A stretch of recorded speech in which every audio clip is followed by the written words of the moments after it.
মামলার অভাব নাই আমার নামে। তো এত মামলা খেয়েছে যে এখন আর হিসাব করার মতো সুযোগ নেই আসলে। এখন অন্তত এতটুকু স্বস্তিতে আছি যে ঘরে ঘুমাইতে পারতেছি। আমরা জনমত এতটা জাগ্রত হয়েছে যে সামনে আমাদের আগানোর পথটা একদম ক্লিয়ার। কয়েকবার জেল খেটেছি, কয়েকবার আটক হয়েছি, বিভিন্ন রকম নির্যাতনের শিকার হয়েছি, রাজপথে মায়ের খেয়েছি, গুলিবিদ্ধ হয়েছি। হাসিনা পালিয়ে গেছে দেশ থেকে, কিন্তু ওনার যে প্রেতাত্মা ওগুলো তো দেশে রয়ে গেছে। আওয়ামী লীগের আমলে শত শত মামলায় আসামি হয়েছি। আপনি জানেন আমি মহানগর উত্তরের প্রেসিডেন্ট ছিলাম। তো 26টা থানায়, কোনো থানায় মামলার অভাব নেই আমার নামে। তো এত মামলা খেয়েছে যে এখন আর হিসাব করার মতো সুযোগ নেই আসলে। তো মামলার আর এখন আর হিসাব করি নাই। শেষ পর্যায়ে যখন দেখেছি যে 100-র বেশি অধিক হয়ে গেছে, তখন থেকে মামলার হিসাব নেওয়া বন্ধ করে দিয়েছে। আমাদের দেশ নায়ক জনাব তারেক রহমান যখন থেকে ঘোষণা দিয়েছেন আর কোনোদিন কোর্টের বারান্দায় যাবেন না, আমরা তখন থেকে যাওয়া ছেড়ে দিয়েছি। কয়েকবার জেল খেটেছি, কয়েকবার আটক হয়েছি, বিভিন্ন রকম নির্যাতনের শিকার হয়েছি, রাজপথে মায়ের খেয়েছি, গুলিবিদ্ধ হয়েছি, মাথায় আঘাতপ্রাপ্ত হয়েছি, অনেকগুলো সেলাই এখনো লাগিয়ে আছে, বিভিন্নভাবে আহত হয়েছি। এটা আসলে বলা শেষ হয় না। আমি না, শুধু আমি, আমার কর্মী, আমার সাথে থেকে মকবুল নামে বাউনিয়াবাদের একজন কর্মী একেবারে আমার সামনে থেকে, আমার সামনে দাঁড়িয়েছিল, গুলি আমাকে করেছে, আমাকে লক্ষ্য করে সেই আমাকে রক্ষা করার জন্য সামনে বুক পেতে দাঁড়িয়েছিল। সে ওখানে ইন স্পটে সে মারা গিয়েছে আমাদের পার্টি অফিসের সামনে। তো এরকম আমরা শত শত সহযোদ্ধাদের গত 16 বছরে আমরা তাদেরকে হারিয়েছি। আমরা তাদের রুহের মাগফিরাত কামনা করছি। সেই পরিবারের সাথে পাশে আমরা আছি। আমাদের প্রিয় নেতা, ঢাকা 16 আসনের অহংকার জনাব আমিনুল হক ভাই আছেন। আমাদের সকলের প্রিয় নেতা, বাংলাদেশের নেতা জনাব তারেক রহমান প্রতিনিয়ত প্রত্যেকটি পরিবারের খোঁজ খবর রাখছেন। আমাদের মহিলা দল, বিএনপি নেতৃবৃন্দরা সবাই খোঁজ খবর রাখছেন। আমরা সকলের পাশে থাকার চেষ্টা করছি। অনেক অনেক এটা শেষ। এই যেইখানে আপনি এখন দাঁড়িয়ে আছেন, এই 5 নাম্বার ওয়ার্ড, এই 5 নাম্বার ওয়ার্ডে 16 বছরে আমি 16 মিনিট থাকতে পারিনি। এটা এই এলাকার সবাই জানে। আমি এখানে 2বার নির্বাচন করেছি। ঢাকা সিটি কর্পোরেশনের এই ওয়ার্ডের বিএনপির ক্যান্ডিডেট ছিলাম আমি 5 নাম্বার ওয়ার্ডের 2015 এবং 20। এই ইলেকশনের পর্যন্ত আমি 16 মিনিট এক জায়গায় দাঁড়ায় থাকতে পারি নাই। ইভেন কি আমার নেতা কর্মী যারা আমার পক্ষে ইলেকশন করেছে তারাও দাঁড়িয়ে থাকতে পারেনি। এই 16 বছরে জুলুম নির্যাতন করে এই এলাকাটাকে একটা সন্ত্রাসের স্বর্গরাজ্যে পরিণত করেছিল। এই এলাকার কুচক্রী মহল, যে সন্ত্রাসী, এই গোপালগঞ্জের সন্ত্রাসী কোচি নান্নুর পরিবার এলাকায় বসবাস করতেন, তারা এখন শেখ হাসিনার সাথে সেই 5 তারিখ থেকে তারা এই এলাকা থেকে পালিয়ে গেছেন। এখন পর্যন্ত তাদেরকে প্রশাসন খুঁজছে। আমরা প্রশাসনের কাছে আশা করব অতি দ্রুত সময়ের মধ্যে এইরকম চিহ্নিত সন্ত্রাসী কোচি নান্নুদেরকে গ্রেপ্তার করে আইনের হাতে সোপর্দ করে দৃষ্টান্তমূলক শাস্তির ব্যবস্থা করবে।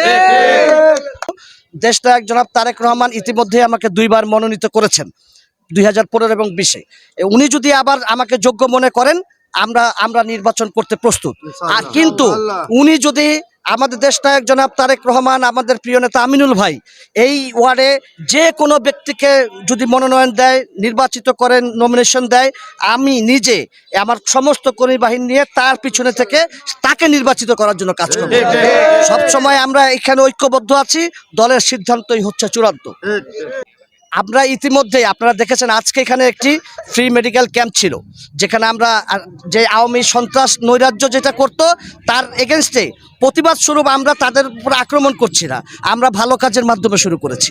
আমরা ডেঙ্গু প্রতিরোধে সচেতন করার জন্য লিফলেট বিতরণ করছি, বাড়ি বাড়ি যাচ্ছি, ফ্রি মেডিকেল ক্যাম্পের ব্যবস্থা করেছি।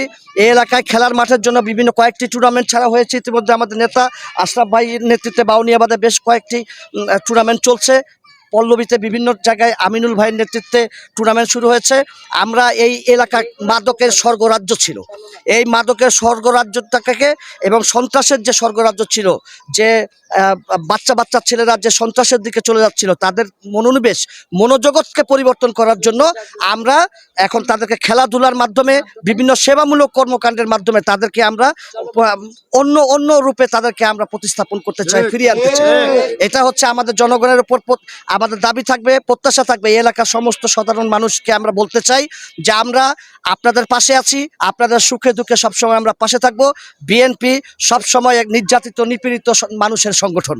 ইতিমধ্যেই আমরা এই বিষয়ে আলোচনা করেছি। আমাদের এই 11 নম্বর একটি বাজার রয়েছে, আমরা তাদের সাথে কথা বলেছি। আপনারা জানেন দ্রব্যমূল্য একটা সিন্ডিকেটের মধ্যে সীমাবদ্ধ ছিল, যা আওয়ামী লীগের যারা বড় বড় ব্যবসায়ী শিল্পপতি ছিল, এই 6-7 জনের একটা সিন্ডিকেট সারা বাংলাদেশে, এই সিন্ডিকেটের মাধ্যমেই আসলে ব্যবসাটা পরিচালিত পরিচালনা হতো এবং শুধুমাত্র মধ্যস্বত্বভোগীরাই বিশাল 16 টাকার আলু, আপনারা গতকালকে দেখেন 16 টাকা আলু কিনে কৃষকের কাছ থেকে সেই আলু 56 টাকায় বিক্রি হচ্ছে।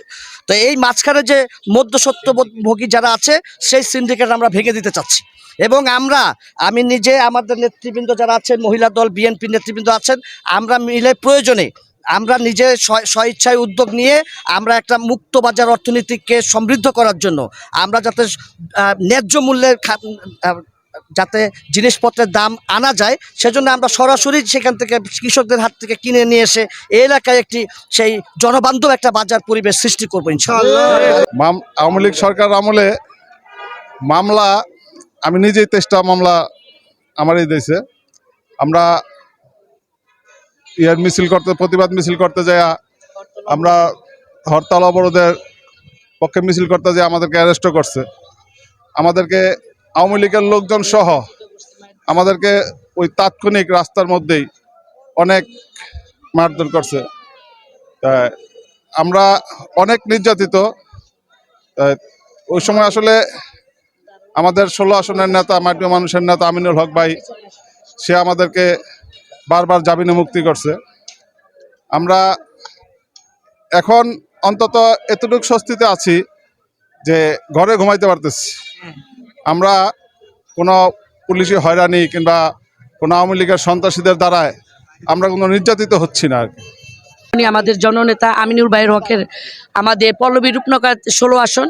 এখানে আমরা যারা আছি, আমাদের সিনিয়র ভাইয়েরা আছে, বোনেরা আছে, সবাই আমরা যখন দূর সময় তখন থেকে আমরা রাজপথে ছিলাম, আছি, থাকবো ইনশাল্লাহ। আমরা জনমত এতটা জাগ্রত হয়েছে যে সামনের আমাদের আগানোর পথটা একদম ক্লিয়ার। আমাদের আগের মতো ওরকম ভয়ভীতি নেই। আমরা সুন্দর মতো আগের মতো মানে এলাকায় থাকতে পারছি, বসবাস করতে পারছি, ঘরে ভাই বোনেরা ঠিক মতো থাকতে পারছে। আগে তো এই জিনিসটা ছিল না। আমরা এই স্বৈরাচারী সরকারকে বিতাড়িত করে ইনশাল্লাহ আমাদের দলকে এগিয়ে নিয়ে যাব, এই প্রত্যাশায় আমরা জাতীয়তাবাদী মহিলা দল পল্লবী থানা জিন্দাবাদ জিন্দাবাদ। আওয়ামী লীগের হাসিনা পালিয়ে গেছে দেশ থেকে, কিন্তু ওনার যে প্রেতাত্মা ওগুলো তো দেশে রয়ে গেছে। ওরা বিভিন্নভাবে অনেক সময় সংগঠিত হয়ে বিভিন্ন রকম অর্গানাইজ তৈরি করতেছে। এতে আমরা অনেক সময় দেখা গেছে যে আমাদের হাসিনা যাওয়ার পর বেশ ডাকাতি হতো, তদন্ত করে দেখা গেছে এগুলো আওয়ামী লীগের লোকজন। তো এখনও চাঁদাবাজি বা বিভিন্ন অকারেন্সের সাথে তারা জড়িত, তারা করতেছে। আমরা বিভিন্ন সময় এটা তদন্ত করে পাওয়া যাচ্ছে। তো এই বিষয়ে এখন কঠোরভাবে চিন্তা করতেছে যে তারা যেন না করতে পারে, সেই ব্যবস্থার জন্য আর্মি প্রশাসন নিয়োগ করা হয়েছে। কিন্তু তারপরেও দেখা যাচ্ছে তারা বিভিন্ন সময় একসাথে সংগঠিত হয়ে বড় বড় মিছিল বা মিটিং করার চেষ্টা করতেছে।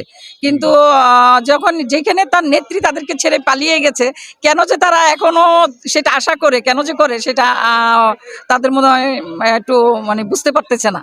এটা করাটা ঠিক না। বিএনপি হলো শান্তিপ্রিয় দল, আমরা তো ওদেরকে দেশ ছেড়ে চলে যেতে বলছি না, ওরা দেশেই আছে। কিন্তু আমরা এটা খুব ভালোভাবে খেয়াল রাখা হচ্ছে যে তারা যেন কোনো দুষ্কৃতিকারীরা যেন কোনো অপরাধ সংগঠিত না করতে পারে। সেদের সাথে বিএনপির চরিত্রটা মিলে না। বিএনপির লোকজন খুব শান্তিপ্রিয় লোক, ওনারা তো দুষ্কৃতি করে অভ্যাস হয়ে গেছে। এখন আমাদের সাথে যাতে সংগঠিত না হয়, আমাদের দলে যাতে না অনুপ্রবেশ করে, সেই জন্য আমরা কড়া নজর রাখছি।